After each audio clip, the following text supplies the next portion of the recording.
Interpol is a band that rose from the early 2000s alternative slash rock slash indie slash post-punk slash whatever you want to call it New York City scene.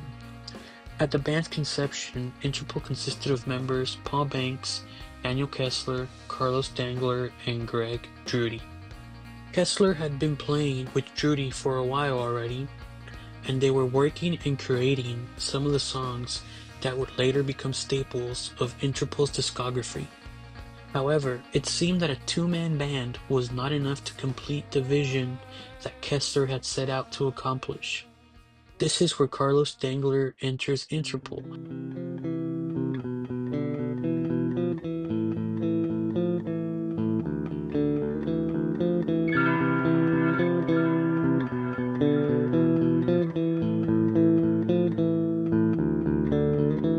Kessler and Carlos Dangler had already met while attending NYU as they shared a class together. So now, with the entrance of Carlos into the band, Interpol had a guitarist, a bassist, and a drummer, but it was still missing a singer. This is where Paul Banks enters the picture. Kessler and Banks were already acquainted after they met in France during an abroad program. After Kessler introduced Banks to the rest of the band, they immediately started playing together.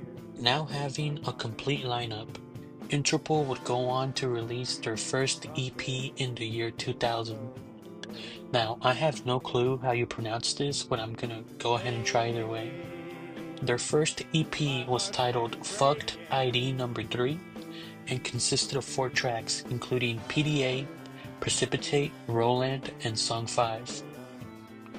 Shortly after having dropped this EP, Greg Drudy would actually leave the band, to which then Daniel Kessler would contact Sam Fogarino, an acquaintance that he had met in New York, and tap him to be the band's new drummer.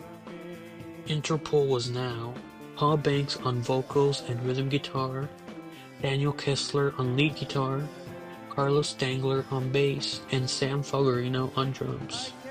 And this was the true start of Interpol, and what would lead to one of, if not to this date, still their most influential and biggest album ever, Interpol's Turn On the Bright Lights.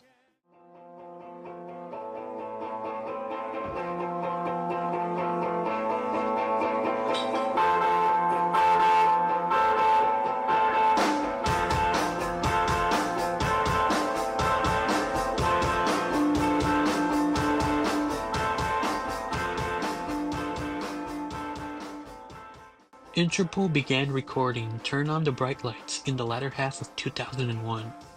They showed up to a home studio in Bridgeport, Connecticut with $900 and a lot of alcohol. A lot of alcohol. While the recording sessions for the album went smoothly for the most part, the band members did butt heads every now and then over what direction or sound they wanted to take with a specific song. One of the last songs recorded for the album was almost left out entirely, with Paul Banks saying, and I quote, "Fuck that song, that's one of the first songs I ever wrote, and I don't even want to bother with it." However, their producer, Peter Cadis, convinced him to go ahead and record the song, as he knew it would be a hit. That song was... Hi, we're Interpol, this is PDA.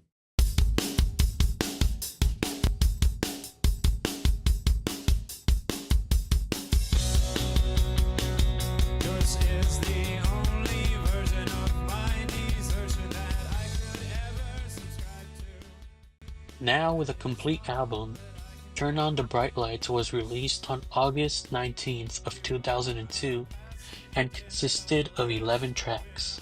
These tracks being Untitled, Obstacle 1, NYC, PDA, Say Hello to the Angels, Hands Away, Obstacle 2, Stella Was a Diver and She Was Always Down, Roland, The New, and Leif Erikson to close out the album.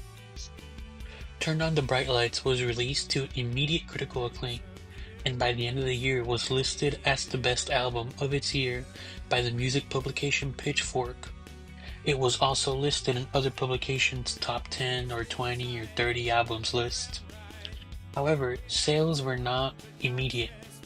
It had a slow success, rising from 15,000 copies sold to 30,000 copies to 50, now to well over 500,000 copies sold. With the success of Turn On the Bright Lights, Interpol would go on to perform a sold-out tour across the United States, aiming to take their sound and music to places it's never been in. Interpol would continue to make and record albums to this day, although Carlos Dangler would make his departure from the band after their fourth album in 2010. Interpol continues to tour to this day, and while not having become a worldwide phenomenon or anything of the sort, their first album continues to inspire, and the sound that they ushered into the music scene continues to echo to this day.